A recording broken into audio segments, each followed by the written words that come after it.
Gledate Gorenjska poročila na GID TV. 13. novembra 2015 je bil Bataclan v Parizu prizorišče najbolj krvavega terorističnega napada v Evropi do sedaj. Tega večera je umrlo skupaj 130 ljudi. Francosko združenje FENVAC pomaga žrtvam terorizma, da se lažje soočijo s posledicami.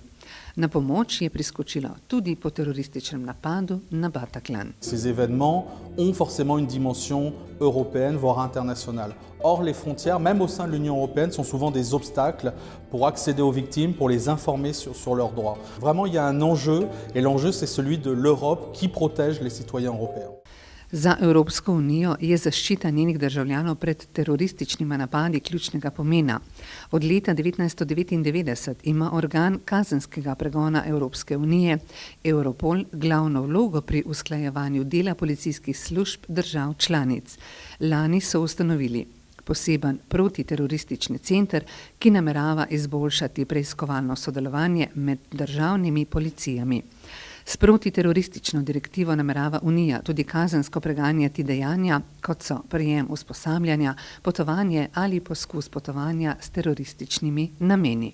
Ponujanje in zbiranje sredstev ter spodbujanje takšnega potovanja ali usposabljanja se tudi obravnavajo kot kazniva dejanja, med katera naj bi v prihodnje uvrstili tudi spletno iskanje informacij o izdelavi bomb. S Schengenskim sporazumom so države članice Unije ustvarile ne samo območje prostega gibanja oseb, pač pa tudi mehanizem, ki omogoča vladam članic, da izmenjajo ključne informacije o sumljivih osebah, ki prečkajo notranje in zunanje meje Unije. Skrb glede terorističnih napadov ostaja visoka, zato si Evropski parlament prizadeva za številne pobude, s katerimi bi izboljšali varnost državljanov Evropske unije.